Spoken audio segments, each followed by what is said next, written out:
So welcome to Facilitator Training Session 3. So happy to have you here. Can everybody hear me okay? Great. So it's so funny how it works, right? I'm messing with tech right now while I'm talking to you. What can go wrong will go wrong, right? Like right before opening the meeting, like 15 minutes ago, for some reason the Zoom link stopped working. And who knows, I don't know why. And so I had to send out the email that everybody here just got, and we'll probably get some people coming in a bit late because of that. But that's totally fine. That's totally fine. But it made me laugh, right? I was like, oh, that's what you get for saying that you want to talk about facilitation. You're going to have to do some. Right? Meaning stay calm and joyful and remember the point of all this, right? And not get lost in, which is so easy to happen, right? Get lost in being goal-oriented, being hard on oneself.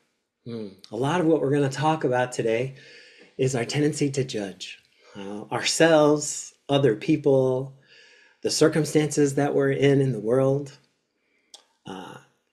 So we've been moving through these 3 sessions, right? The first focused on self, and we talked a lot about how to meditate and what mindfulness is. And the second one focused on the Sangha, and we talked about how to help other people meditate and why and how we do that. And today we're moving into the final section, section 3, society.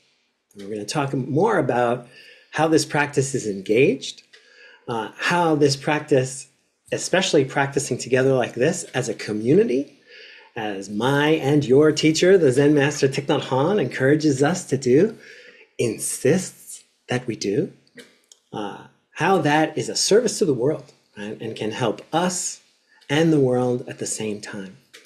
And so today we're going to talk about one of my favorite practices of meditation. In the Thich Nhat Hanh tradition, we call it DHARMA sharing, but a more secular term for it is simply community sharing or community sharing practice. And so we're going to talk today about what community sharing is, how to introduce it, what type of guidelines it has, and why those guidelines are there, right? What type of practice those guidelines are establishing. So I'm very excited to be here with all of you, both those of you that are here with me now via Zoom and those that'll be watching this later via recording. We do it together. We do it together. If I was gonna, say one thing, sometimes old Zen teachings start with the whole teaching, like in the first sentence or two, and then the whole rest of the story or the sutra or the book is kind of explaining what was said very clearly at the beginning. I would say the most important thing I want you to take away from the next hour is what's on my shirt, right? Is just be kind. I have found no more rewarding or effective or reliable way to spend time with other people in a way that serves us both, that teaches us both, than to be focused on kindness. If I'm really putting a lot of energy, right, maybe 80% of my energy in being kind to myself, as I had to do when I discovered that the Zoom link wasn't working, right? I didn't have time to beat myself up. I had responsibilities, right? I had work to do. I had to create a new meeting and email it out to all of you. So if I'm putting 80% of my energy on being kind to myself, which meant all of the buffer that I built into today and all of the things that were already prepared and outlined, the coffee was already made. I had time. I wasn't rushing. I was in the opposite of a hurry, as I like to say. I like to live in the opposite of a hurry. And that's a bit of a koan for me, right? That's a bit of an unanswerable question. What does that mean exactly? You know, I'll be in the line, you know, checking out at the supermarket, and the person in front of me will have a lot of stuff, and they'll turn around and they'll be like, oh, I'm so sorry, I'm taking so long. And I'll look them dead in the eye and I'll say, don't worry, I'm in the opposite of a hurry. And I don't know exactly what that means. And they don't either. But it's a good question for both of us to be thinking about. I like the place it takes us. It almost always makes people smile to say that out loud, to confuse them pleasantly in that way. So as we do, let's begin at the beginning with a little bit of a sit. Please find your comfortable seat where you are. For me, that means establishing a really soft front of my body, a relaxed abdomen, my hands at rest in my lap or my sweatshirt pocket or the desk in front of me. My facial muscles, particularly my eyes and my mouth. I invite them to be as relaxed as they can be right now. My eyes may even float closed. My mouth may form a gentle half smile. I cultivate first an attitude of softness in the front of my body. And then, in order to support that softness, and all the openness and receptivity to the present moment that it represents, I need to also have a strong back, right, to balance it out. And so I invite myself to sit up just a little bit taller than feels normal. You know, not rigidly, not forcing myself, more inviting, a bit of uplift, a bit more space. I might roll my shoulders back. Open my heart just a little bit. And it's that balance of a soft, inclusive, non-judgmental front and a strong, equanimous, self-caring back that I want to bring into my mindfulness practice. This period of meditation will begin with one sound of the bell, and it'll end with two. It'll be guided, and it'll just be approximately 5 minutes long. Be gentle with yourself. Remember to be kind, right? Our focus today.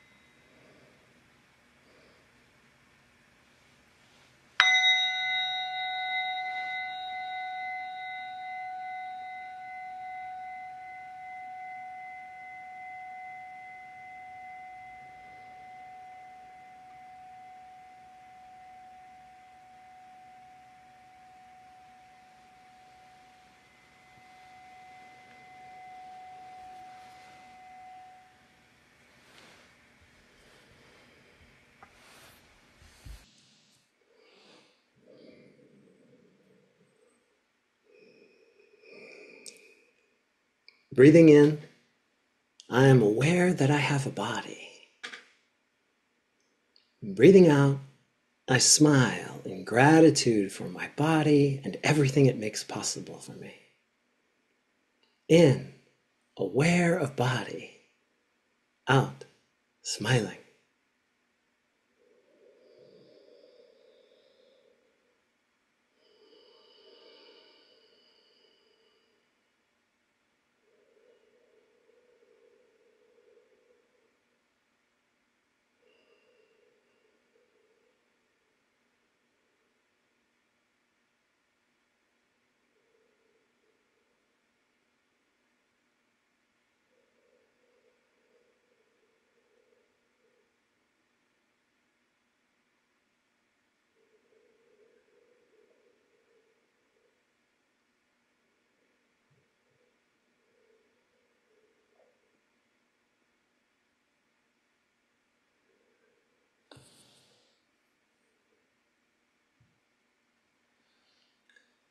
Breathing in, I am aware that I am breathing in. Breathing out, I am aware that I am breathing out. In, out.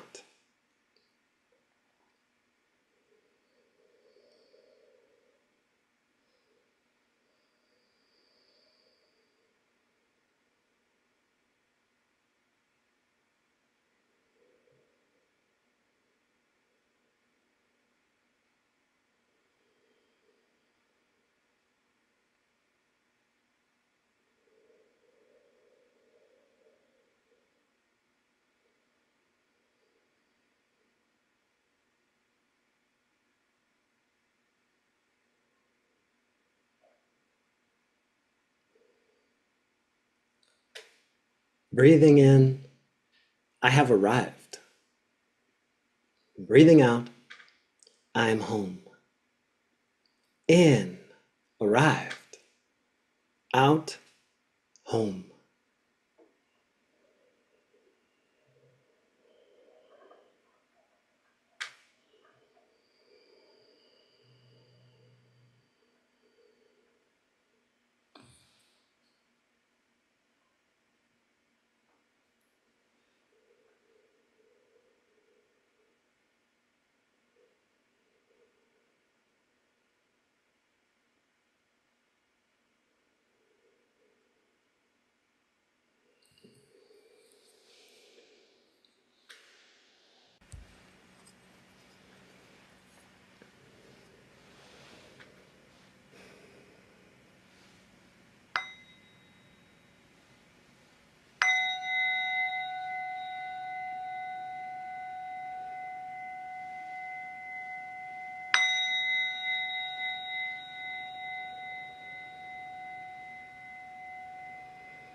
Thank you, friends. Feel free to stretch out and unwind and massage yourselves. That was just about 5 minutes.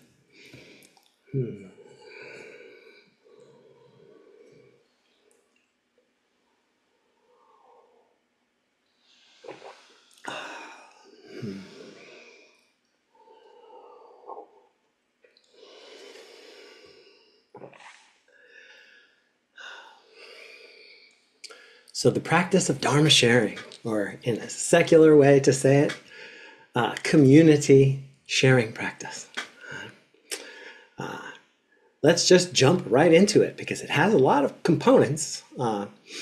So I'm going to start by just reading you. I don't normally read this anymore because I've offered these guidelines so many times. I have the kind of highlights that we're going to go over today memorized. But I wrote out long form, like word for word, an example of how to introduce community sharing that hits all of those points.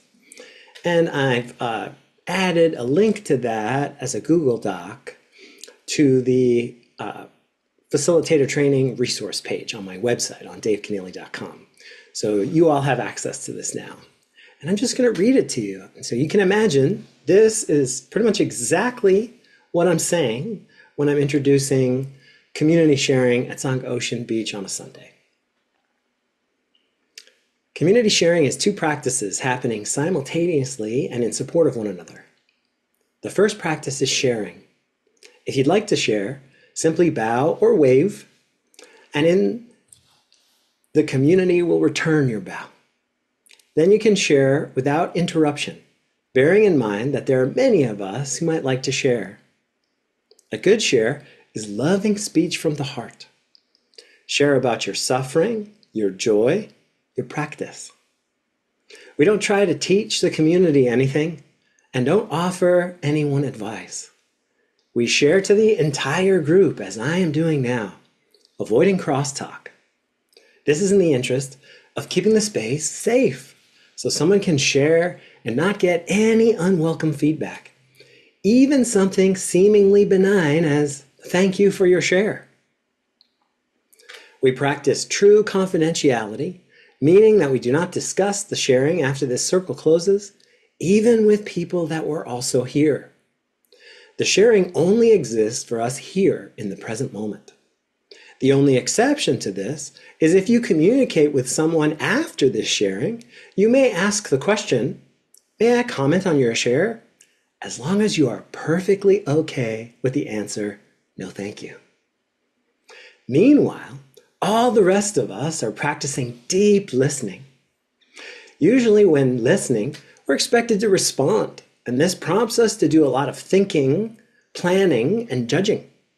In this practice, we get a rare and precious opportunity to set aside our tendency to agree and disagree, like and dislike, and just come back to listening for the purpose of understanding. Deep listening is not easy, but so important to train. It's nice to start your share with your first name, as it's a way for us to get to know each other. I may invite a bell from time to time just to bring us back to the room and the present moment. With that, the floor is open. Thank you for listening. So that's my preferred way, give or take a word here or there, to offer the guidelines for Dharma sharing. And I make it the practice when I'm facilitating a group that's Dharma sharing, whether it's a Sangha, as we practice in the Thich Nhat Hanh tradition that typically meets weekly, whether it's a corporate group or, I just led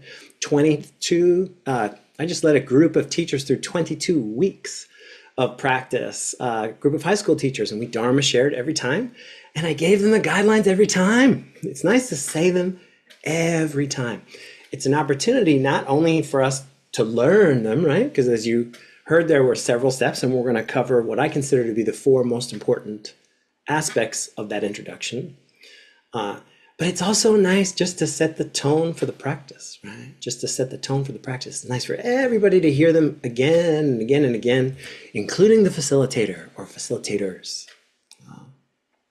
So a couple of things that I want to highlight, right, in these guidelines.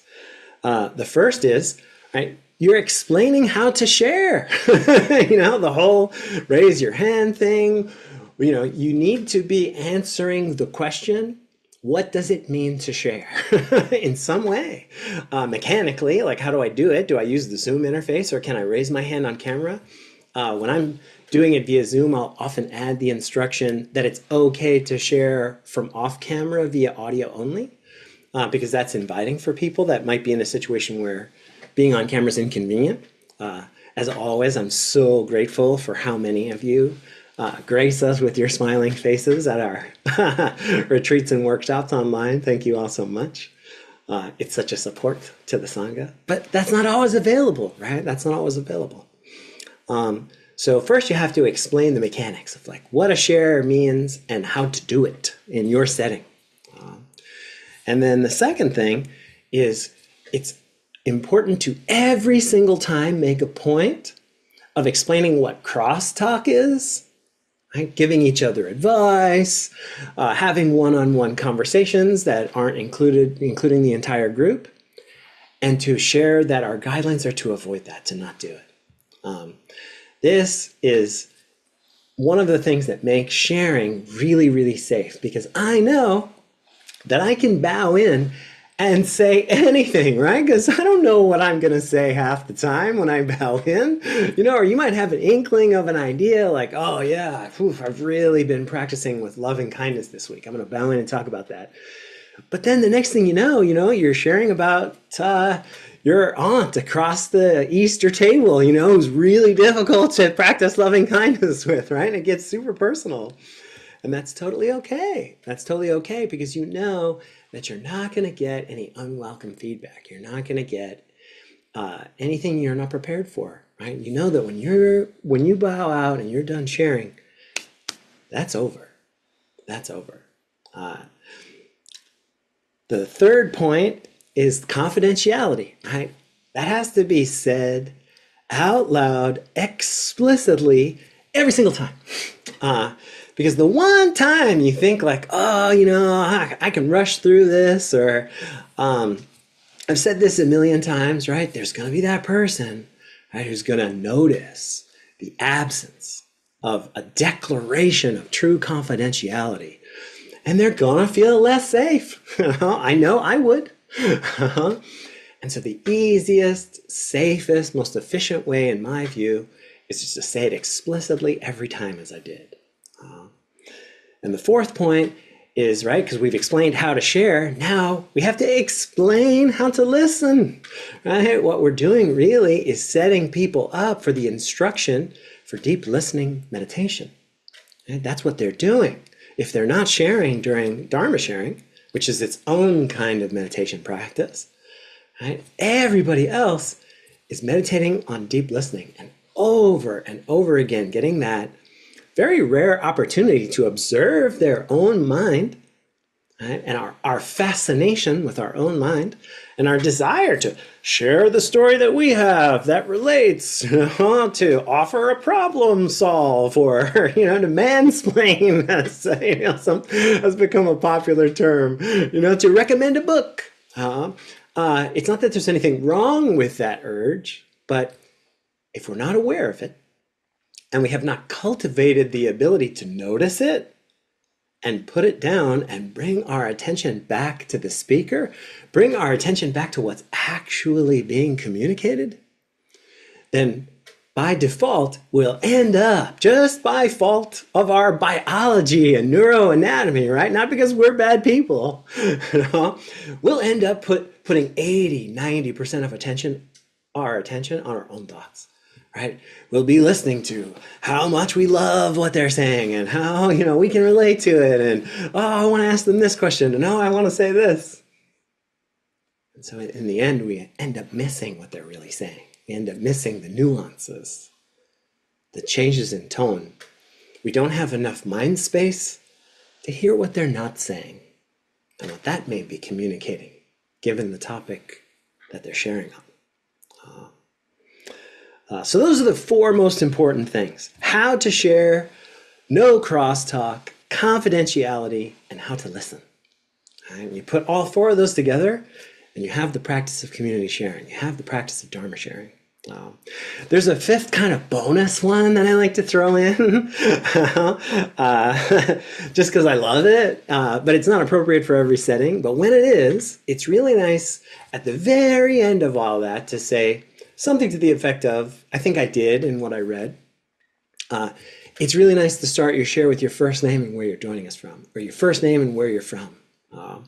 Because Dharma sharing is one of those practices that helps us transition from Sanghas or mindfulness communities or meditation groups, whatever term you're using. We want to transition them from organizations to organisms, to use Thich Nhat Hanh's expression, right? We want to go from handshakes to hugs, right? My favorite definition of Sangha, right, which it's a Pali word, right, that can be translated as community or community of practice. It's synonymous with the term congregation, for example. But my favorite way to define it is to say that Sangha means family. Sangha means family. This is what we're doing, right? We are training together to feel safe enough to share our real hearts out loud, right, with other practitioners, into the embrace, into the trust we have, right, in their practice to listen with compassion and not judgment. This is a precious gift we give each other. In the world we live in today, with all of its pithy, electronified communications and divisiveness, it can be very difficult to find safe space where you can just speak your heart out loud as it comes to you, and that the people that are listening with love. Because that's how I like to define mindfulness, is paying attention with love. And so this is, nothing less than that is what we're talking about when we're talking about sharing like this. We're talking about creating a container to train ourselves to both speak into and listen with love.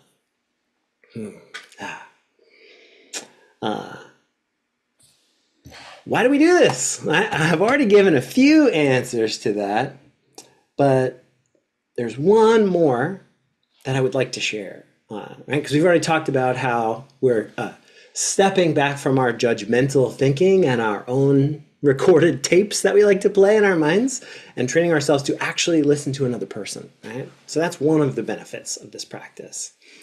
Another is when that person is sharing about their joy, their suffering, their practice, right? Their life.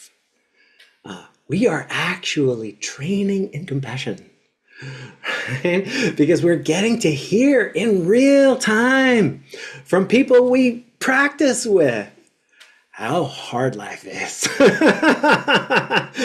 know, the real deal.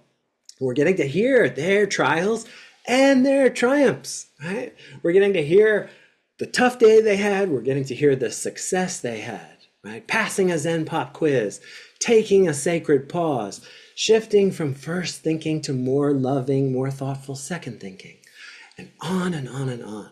And the more we hear this, right, the easier it is in that very safe container with these people that ideally we're practicing with all the time.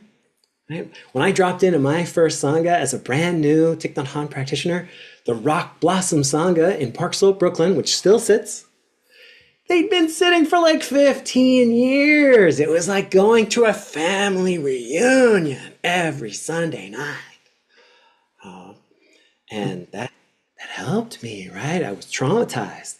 I was the new guy. I was scared. I was afraid. But energetically, I could feel it like, wow, this is something else. I felt safer sitting in that circle than maybe I did at some of my blood family tables. It gave me something I didn't even know I was missing. A level of communing with that much intentionality, with that much safety, with that much practice, with that much mindfulness, with that much love. So I could talk a ton about this practice. Obviously, I'm very passionate about it, but there's one story I want to tell you, and then I want to open it up so that I can hear from all of you. I know the vast majority of you here have either facilitated Dharma sharing / community sharing before, or certainly have almost all of you, I can tell, have participated in. But that may not be the case for people that are watching the recording, so I'm bearing that in mind as well. But wow, there is one story. I have one sort of Dharma sharing experience that I just have to tell. I'm going to take a sip, give myself a breath.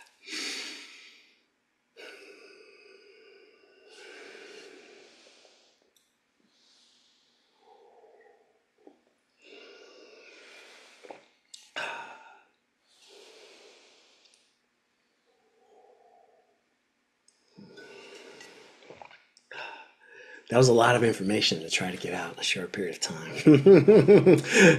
I can give myself a B+. I did just fine. But I was aware of it, right? I was aware of it. But I was trying to cover a lot of points. So I have a few more notes than I normally do.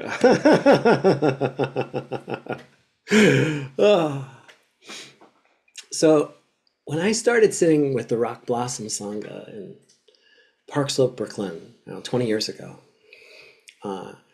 I was brand new to the practice of Thich Nhat Hanh, right? I had been reading his books for a few years, and then when I fell in love with his teaching and his style, and so then I started going to the monastery. I was living in New York City, where I'm from, and so the monastery back then was in Vermont. It has since moved to the Catskills in upstate New York, but way back when it was a little monastery in Vermont, in these beautiful woods, maple forest. Oh, so beautiful, so beautiful. And every time I would go there, because I was going there like 3 or 4 times a year, like I was so involved in the practice, I loved it so much. The monks and nuns would ask me the same question at some point during my, week of retreat there. They'd be like, "Oh, Brother Dave, so good to see you again. Yeah. Have you been practicing with your local Sangha?" And in the beginning, my answer was always kind of like, no, not really. Because,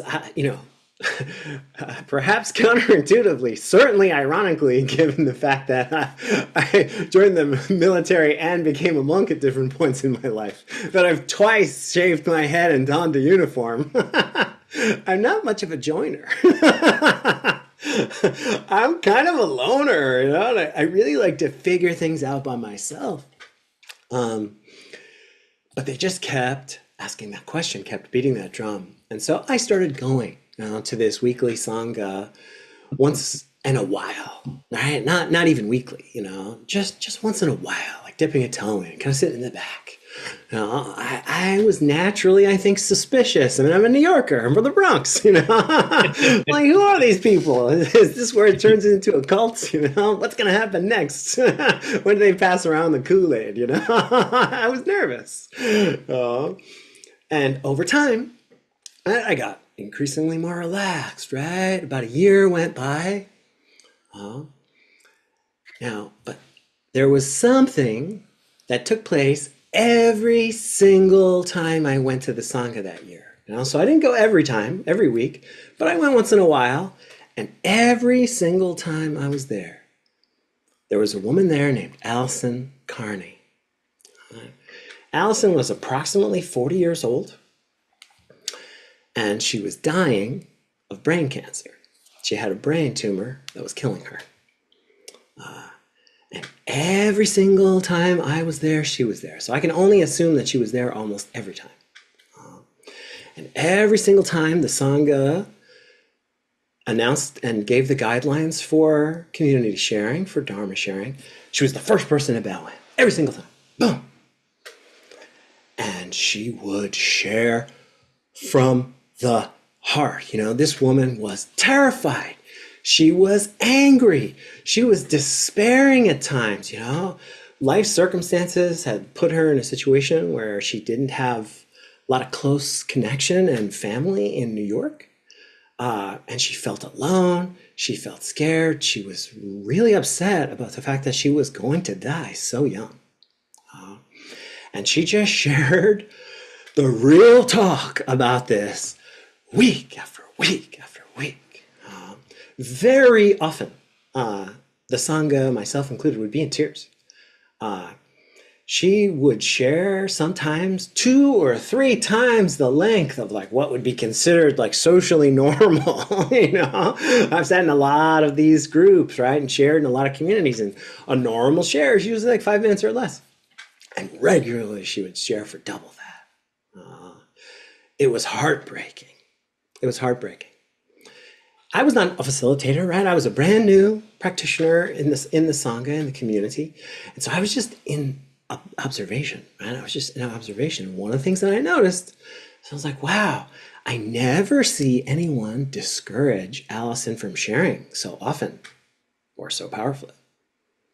Wow, I never see anyone discourage Allison from sharing for so long.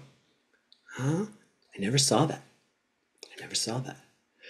And then as she grew sicker, remember, you know, she was dying of brain cancer. Her cognitive abilities started to be affected. And sometimes her sharings were even longer. Sometimes her sharings were rambling and repetitive. Sometimes her sharings didn't make sense at all to me. As she grew still sicker, right, committees were formed in the Sangha to do things like visit her in the hospital, go and pick her up and drive her to the Sangha because she needed that support, take care of her cat and clean her apartment while she was in the hospital receiving various treatments, and on and on and on. Again, I was on the outside, right? I was this kind of suspicious new guy. I never raised my hand like to volunteer for any of that stuff. It didn't even feel appropriate to me. And then finally she passed. And the Sangha held a memorial service for her, which I didn't attend. Again, I felt like, you know, that was sort of somebody else's family. You know, I didn't want to be like a stranger there. My own thoughts more than the truth. My own thoughts more than the truth. And then maybe 6 months later, maybe 6 months after she passed, by accident, I went to the Sangha very early. And so I ran into the 2 people who were part of this committee very organized Sangha, right? Long-standing mindfulness community, Rock Blossom. Led now by the Dharmacharya, True Mountain of Peace, Dennis Bone, one of my first teachers in this tradition. So I got there early, and the sort of setup committee was there. It was two people who volunteered to get there early and sweep and mop the basement that we rented in the Unitarian Church, set up the candles and the Buddha and things like this. And so, of course, right, as one does, I just fell in to help them. And I was in a mood to be quiet, so I was just, doing my sweeping or whatever. And they were in conversation with him. They were friends. And what were they talking about? But Alice and Carney. And in their conversation, which I couldn't help but hear, right? The three of us are in the same tiled room, it became clear to me that Allison had just started sitting with the Sangha at about the same time I had. That this person who had received all of this love, all of this support from this community was brand new, just like me. I had assumed the whole time that I was watching this tragedy unfold that she'd been sitting with them for 10 years, that they all knew her and her family and everything. No, she had just randomly met one of the core members of the Sangha and expressed the difficulty of her situation to be at end of life in an unfamiliar city. And this woman said, "Oh, it sounds like you could use some loving community. I have that. Come sit with my Sangha." And I sat down. I stopped sweeping. I'm going to cry, I sat down on this bench. I'll never forget it. And I just watched my mind explode. If you had described that to me in the abstract before I experienced it in real life, I would have disagreed with it on principle. I would have said, like, that's not possible. Like, humans aren't that nice to each other. I hadn't encountered that kind of kindness from strangers. And it just seeing that, being the traumatized, out of the military, PTSD Dave that I was 20 years ago, changed the way I looked at the world.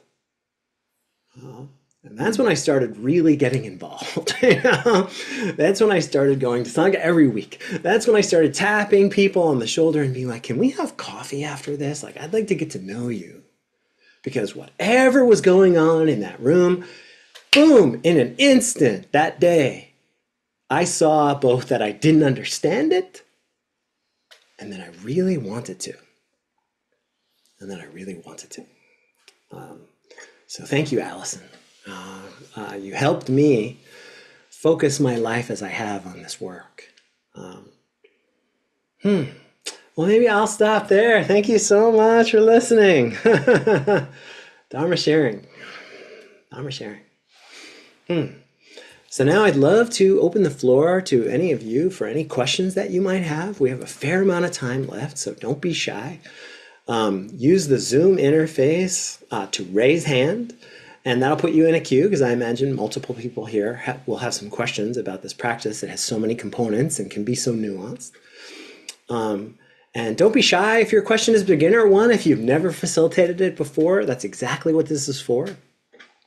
And the last thing I'll say is just a reminder that as an act of generosity, we're recording this Q&A portion as well. And this is also going to be on YouTube. So be aware of that and know that if we end up having a back and forth in response to your question and it feels too personal for you and you don't want that to be put on a YouTube video, that's totally okay. Just email me after and I'll redact it. I'll edit it out. It's no problem.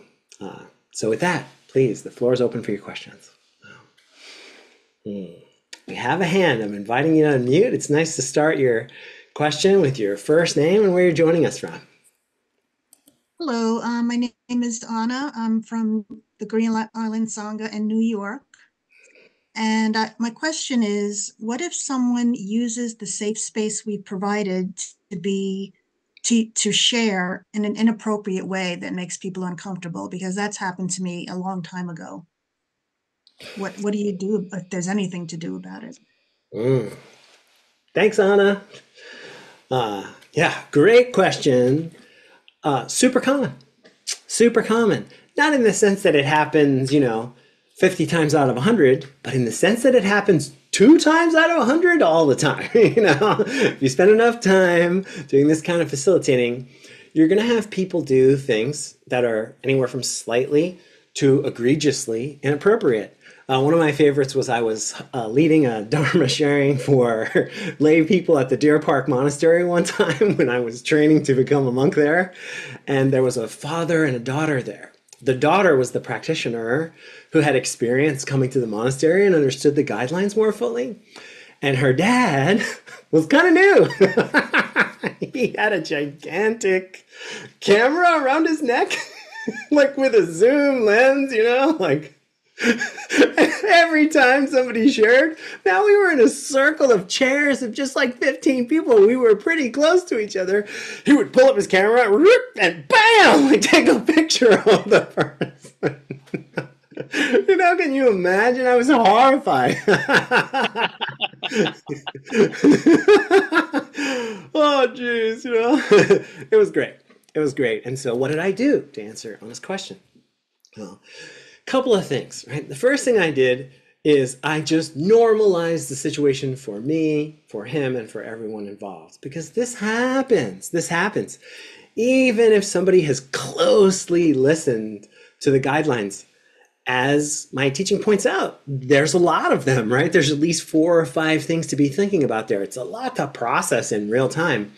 And, yes, and, people have a lot of social anxiety, right? Not everybody has spent hundreds of hours public speaking, especially in front of often complete strangers about something quite emotional or something quite personal. And so the first thing I like to recommend is just normalizing it and embracing the whole thing with kindness, right? Be kind. They're not really doing something wrong, right? They're just doing the best that they can given their circumstances. And then what I did in that circumstance was I bowed in and I said like, I'm so sorry. Like I neglected to say that it's a great idea to set down and turn off any electronics that we might have, be it a phone or a camera, right? I never even addressed the gentleman, but as softly as I could, I made it clear like, ooh, that's not going to work. Now this gets trickier, speaking much more specifically to Anna's question, when it's what the person is saying verbally, right? When they bow in and they start using what we might call unkind speech or unskillful speech or non-loving speech. And this will happen too, right?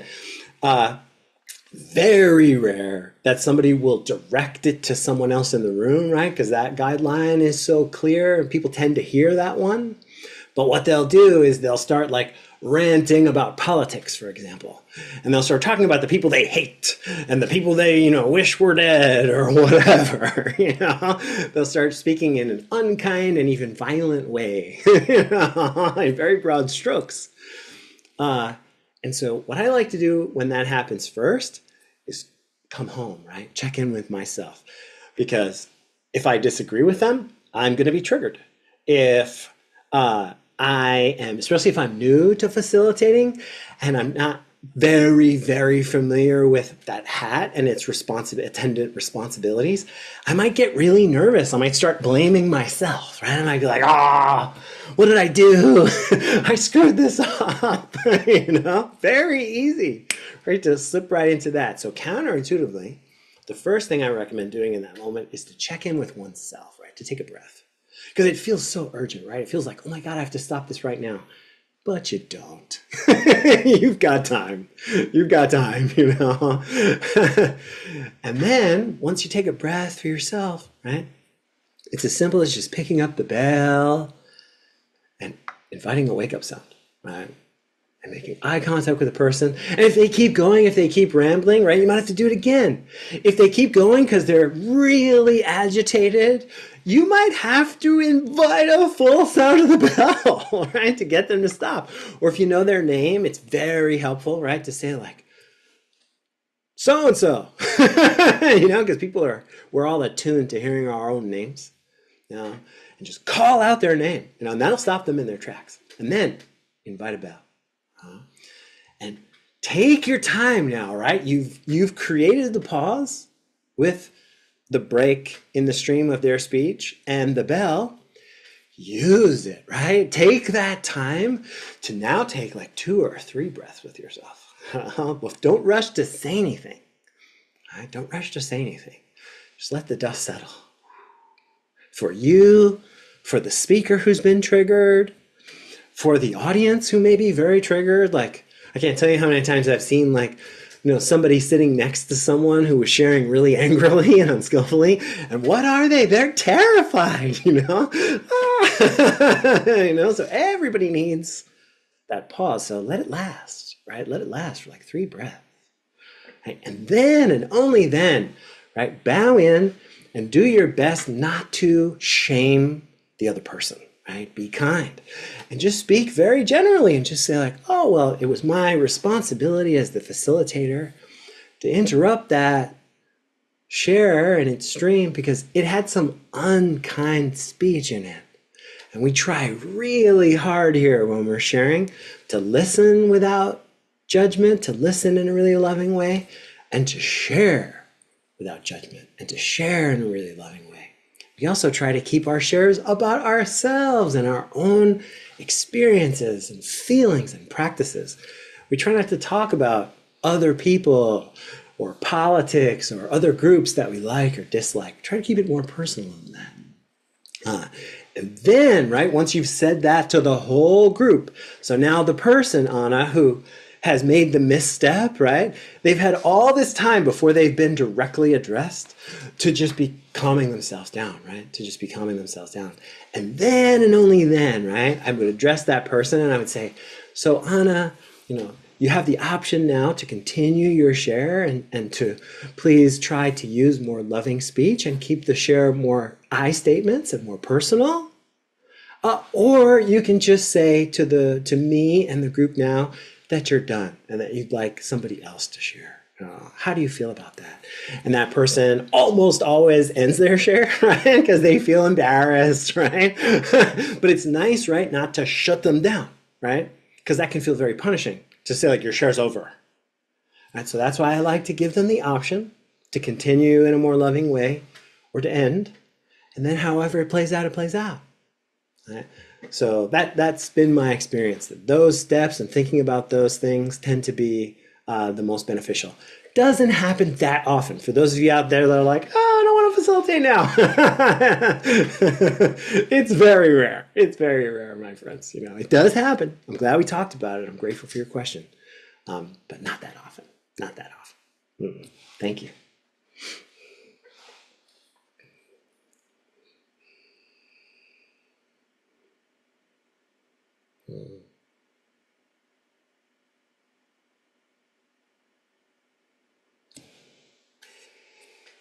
We have a hand. I'm inviting you to unmute.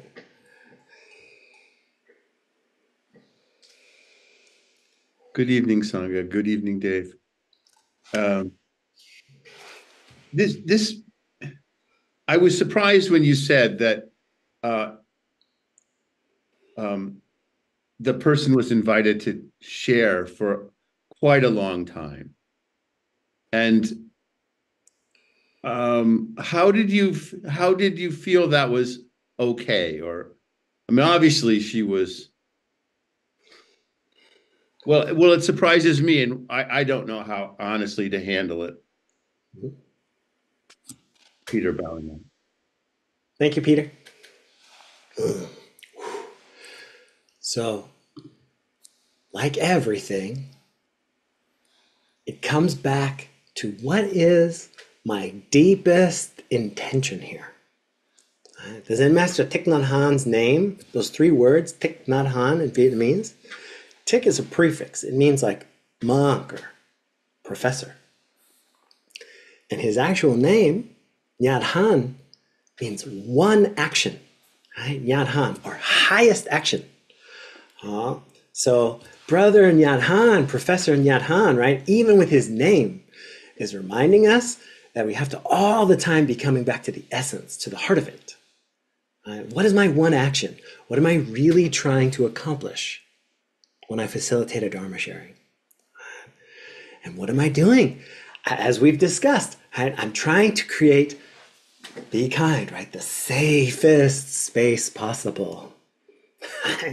That's my Nhat Hanh in that moment. It doesn't matter to me if 2 people share or if 6 people share. Because that's not the point of it, right? It's not like a box for those people to check, right? The point of it is for someone to get the opportunity, or some few group of, some small group of people to get the opportunity to bow in and to, hear their own heart echoing in the safety of that unusually safe space, and to get the healing and the affirmation that they get from that, right? And it's an opportunity for everybody else to do the loving work, the hard work of creating that safe space, right? Practicing non-judgmental thinking and listening is really hard. It's really hard. That's why in our Sangha, in Sangha Ocean Beach, we do it every single week. And so if I'm reminding myself of that, then unusually long shares, lots of things, right? Become okay. Become okay. Because what I care about is that the mutuality of safety in that sharing and listening. Everything else is secondary or even tertiary. Now, does that mean that me as a facilitator or other people in the group aren't going to have feelings of anxiety, frustration, confusion, disagreement? Absolutely not. Quite the contrary. It means precisely that they are going to feel away. That's the definition, one of my definitions of community. If everybody doesn't have an opinion, if everybody doesn't have something to say, is it a family? So of course, during that year, I saw people go over to the facilitators with all those concerns. We gotta shut this down, or this is not okay, or this makes me uncomfortable. And thank God, that cadre of facilitators that Sangha had at that time were so loving and were so experienced and being led so well that they just said, hey, it's okay. And the person would say, but it makes me feel X. And the facilitator would say, well, isn't that wonderful? Isn't that what you get to practice with then? Lucky you, lucky you. And, was that, not imaginary group of people, were they happy to hear that necessarily in that moment? Likely not, right? Likely not. And that's okay too.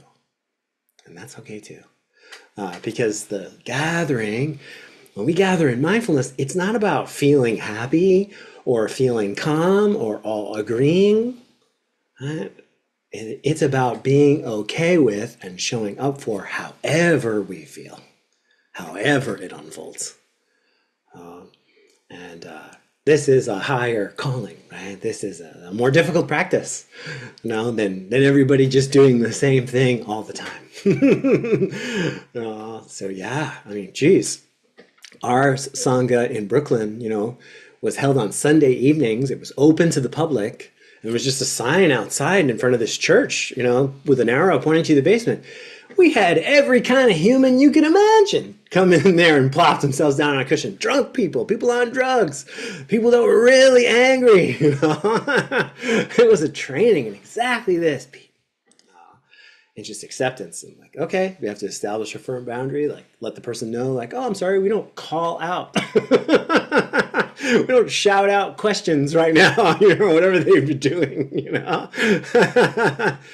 and this is part of the training, Last thing I'll say about it, because I love visual teachings, is if you're in a commercial Vietnamese kitchen, as I've spent a lot of time at, if you've ever been to one of the monasteries in Thai's tradition, and gone into the kitchen, somewhere, there's going to be a gigantic stack of chopsticks, like a massive amount of them, for hundreds of people to eat. And the easiest way to clean all those chopsticks is to rub them together, right? To leave them in a tray or put them down on a clean towel on a table and just rub them together, because the friction, right, of chopstick on chopstick knocks off the detritus, knocks off the food. This is part of what Dharma sharing is. This is part of what practicing as a Sangha is, right? We're rubbing elbows with each other and pissing each other off and frustrating each other and making each other sad and making each other scared. I remember a Dharma teacher, Patricia Ann Woods, incredible teacher on the East Coast, also a karate master, also a lawyer, also a trauma-informed therapist, just an incredible human being. She and I were having a conversation about the difference between the Thich Nhat Hanh practice, right, which has this unique Dharma sharing element to it, and most other meditation traditions. She was like, oh yeah, Dave, some meditation styles look down at us, and look down at our school and call us Buddhist light, because we don't tend to sit, for example, for more than 45 minutes, in the big hall in the morning, And, some Japanese styles will spend 8 hours of the day, in sesshin, like just immobile, staring at the wall. And so they could easily, right, she pointed out, have this idea that what we're doing is easier.